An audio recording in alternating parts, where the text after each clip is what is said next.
Good afternoon, dear students. Today we are going to read the launching text that you can find it in your textbook, volume 2. It's named Romeo and Juliet. You find it page 360.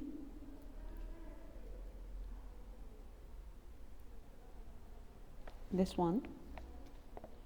Romeo and Juliet, a tragedy, or just a tragic misunderstanding.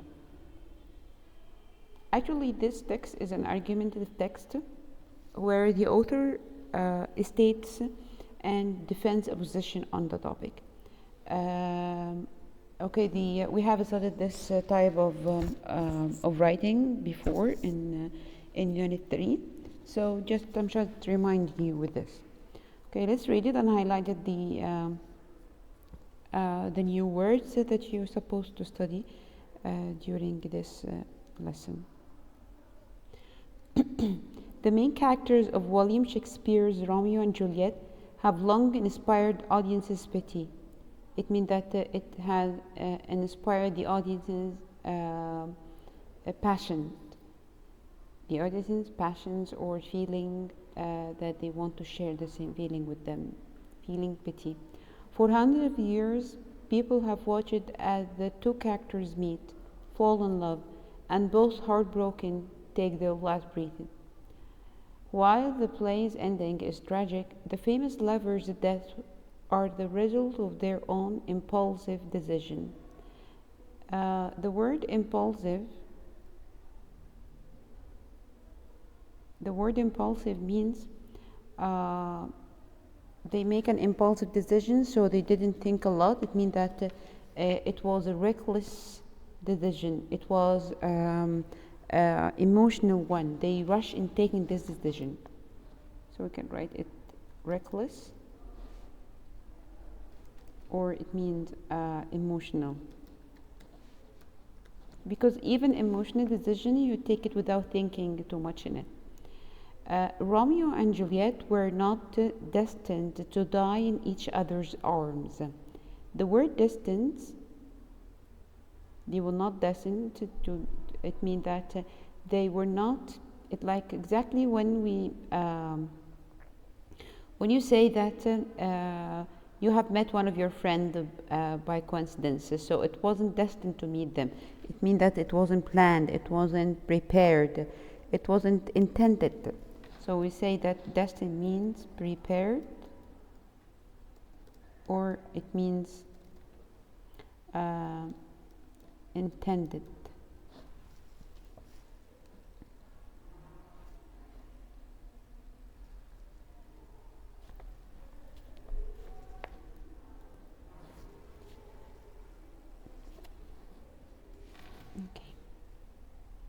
So it was not planned that they are going to die in each other's arms. That outcome was not inevitable. It wasn't this outcome or this ending of the tragic ending of this story or novel. It was not inevitable. Inevitable means that it was not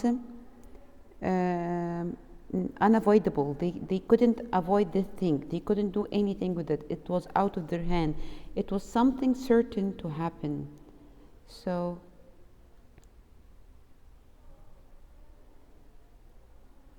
inevitable means unavoidable, or you can say certain to happen. And instead, their own bad decision brought them to that terrible point.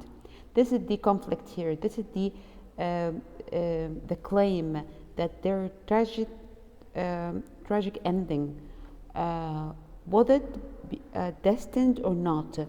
It was due to their impulsive decision, their emotional or irrational or reckless decision, or because it was something inevitable. It means something unavailable, something was certain they couldn't change. So his point of view that their own bad decision brought them to that terrible point, and this is the claim of the author. The second paragraph: when the play When the play begins, the city of Verona is being battered by rivalry between two important families, the house of Montague and the house of Capel. So the story happened the setting of the story happened in Verona. This is the city where it happened, and there this city, it was battered. Battered means that it was shocked, it was injured. It was injured. That's right. I will write it above it here because I have another one. It was injured or was shocked by rivalry between. The word rivalry means a competition. It was a competition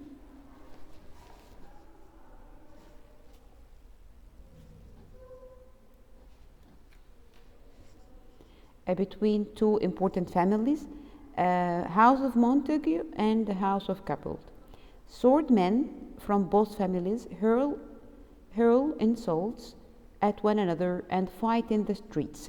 So to this extent, there was the relation that the swordsmen, like their soldiers from the both families, they hurl insult. Hurl, it means throw. To hurl, it means they were throw insult, or they were throwing each other with accusation, to accuse them, that each family want to accuse the other family that they are the one who started this fighting, and they were fighting in the streets. Romeo, the son of the head of Montague, sneaks into the Capel's party. The other family was making a party, and Romeo, one of the opposing family, sneak into the party. His name was Romeo. Here he sees Juliet, daughter of Capel, and the two fall head over heels in love. This means that they fall directly from the first sight in love with each other. Even though their families would never accept their union, they are more than willing to throw away everything to be together. Those two couples, they were able, or they were willing to devote anything just to stay together, although their two families will not accept this gathering. Having known each other for barely an evening, one night only, indeed Juliet says as much of their love. Juliet spoke about the love and that they know each other since decades. It's too rash, too unadvised, too sudden. Speak about this time when they fall in love in each other. Too like the lightning was sudden and quick. With doth keys to be. Doth here is the old English of does. Doth keys to be, ere one can say it lightens. The sheer lack of care with which they pursue their romance is startling. Neither tries to find a way to reconcile their parents to the idea, or even to flee the city. Instead, they hurriedly marry in secret. So the sheer lack, the word sheer means the absolute or the full.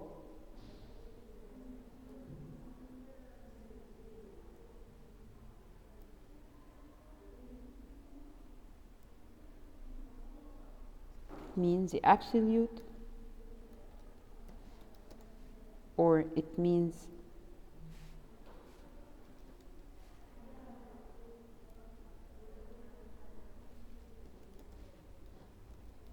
or full lack of care with which they pursue their romance.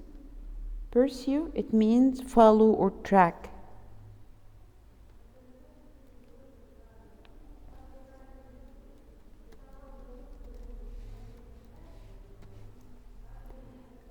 Is startling. Startling, it means that it was amazing, stunning.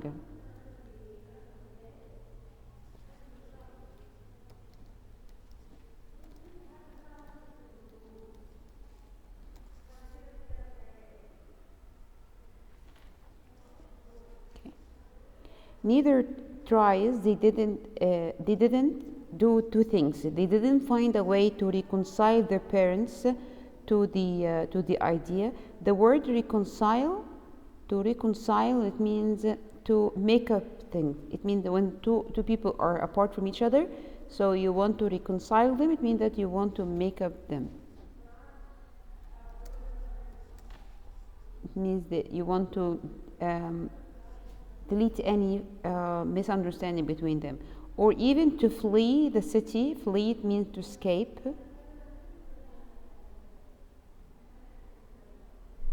To flee the city or to escape from this. So they didn't do both things.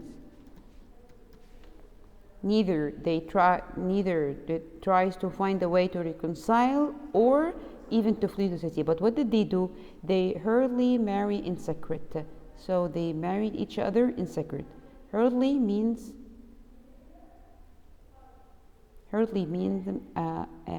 quickly, but not only quickly without irrationally. It was quickly and irrationally. It means that it was quickly without thinking about it deeply.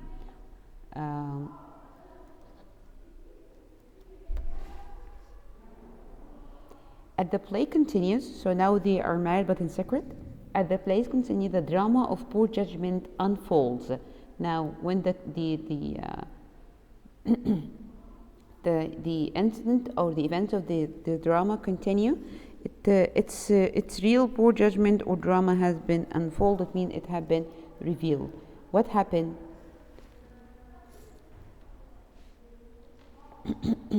What kind of drama that had been revealed? Juliet's cousin Tablet goads Romeo to fight. Unwilling to fight a relative of Juliet, yes, Romeo does. Goads mean to encourage someone. Goads mean to encourage someone or to reinforce him or motivate him.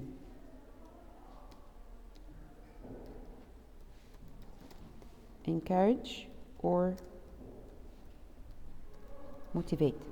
So maybe you can motivate someone to do something good or to do something bad. The same thing, Tablet, which was Juliet's cousin, he had goads Romeo to fight him, but Romeo was not willing. He was unwilling to fight. He didn't want to do that. But because the other one just teased him up, so he pushed him or he encouraged him to fight with him. So unwilling to fight Juliet's relative, Romeo refuses. The situation deteriorates further, eventually leading to Romeo's killing of Tablet. But it didn't stop here. The situation deteriorates further. It means that the situation has been damaged more and more. Deteriorate means damaged or get worse, and that led Romeo to kill Tablet, which was Juliet's relative or cousin. Throughout these events, Romeo simply reacts in the heat of the moment. Yes, now in the heat of the moment means that at the peak of the event, at the highest climate of the event of the story, this is the heat of the moment where Romeo reacts by doing this. He is not guided by principle or clear thinking. He didn't follow his clear thinking. He just reacts without thinking, irrationally. The result is what? He is forced to leave Verona in exile. The word exile is a place where a person is sent to. This place is not his country, but he is trapped there without moving from this place. Like exactly what happened to Saad Zalul, if you have studied this. So he was forced to leave Verona in exile, a situation that sets up the final deadly outcome. Now this situation has speed up the event of the story to move to its deadly outcome. It means the tragedy. Yes, the tragedy ending. Juliet is shocked when she hears of Romeo's exile. In another example of a startling miscalculation. Miscalculation means to miscalculate something means you fail to do it. So you can write it here. miscalculation, it means fail. She chooses to fake her own death in order to escape to be with him. She made up a story that she had died, and because she wanted to escape and to go to her husband in secret, of course, Romeo. She does not even wait to make sure Romeo knows about her plan. He doesn't know about her plan. So at this point, the play proceeds with a cruel irony that ends with Juliet and Romeo taking their own lives. That end up with both of them lead the other to take his own life. This play features numerous references to the stars, which symbolize destiny or the absence of human choice and control. It is simple. As I told you before, the people thought that in the old day, they thought that the stars are the stars are controlling the people's life, their destiny. That's why it means that the human being doesn't have any choice at all, cannot control his fate at all. These references seem to support the idea that Romeo and Juliet never had any influence over the path their lives would take.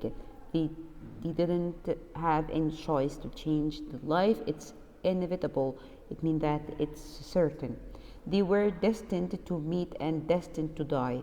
It was planned for them to meet each other, and it was planned for them to die. They didn't change it at all. Indeed, the word prologue means prologue. It means an introduction. You know, at the beginning of any book, you'll find like a small introduction that is written in 1 and 2 pages, whatever. We call this introduction a prologue.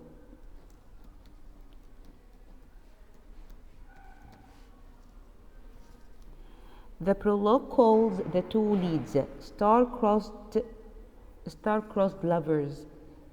This is the prologue, the introduction, meaning lovers doomed by the stars or destiny.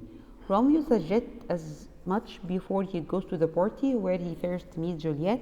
Before meeting Juliet, he said those words: I fear too early, for my mind misgives, some consequence yet hanging in the stars. When Romeo hears of Juliet's death, he cries out against fate. He cries out against fate. When he hears that Juliet has died, he cries out against fate. Then I defy you, stars, yet she's not actually dead, nor is the situation controlled by the stars. Although he said that, although she was not yet died, she's not dead, and this means that the stars are not controls anything.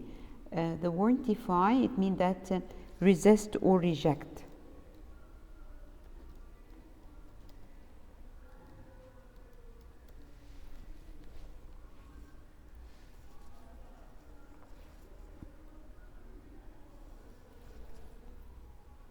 Romeo does not know this, but the audience does. Of course, you as audience, you know that Juliet was making a fake death, but he himself doesn't know this. Juliet's death is not a result of destiny, but of her own choice. She's the one who chose this. It wasn't her destiny.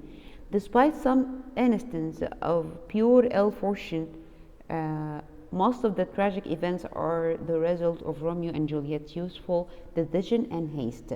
The word haste means rush. Because of the rush, because of their irrational way of thinking, that was the main reason of the bad fortune that they went through. Hassle means rush. In short, Romeo and Juliet were not the victims of destiny, and instead the two stumbled into their own tragedy. Stumbled, it means tremble. If you remember this word, we have studied before. Stumble means tremble. Something obstacle them, something locked them down. Rather than suffering inevitable doom, they made fatal mistakes. No, they didn't suffer because of something that they cannot change or certain thing, but they suffered because they are making fatal mistakes. The stars may shine above the events of this play, but That's not the true reason for the tragic outcome. It wasn't the star mistake, it was their bad choices or irrational choices. Okay, thank you very much. Of course, we're supposed to make like a summary for this one, but due to your exams, we will postpone it later on. And tomorrow, inshallah, I think we're going, if you have a chance, we're going to answer or finish the revision sheet of the social study. Thank you very much. Enjoy your day and take care of yourself.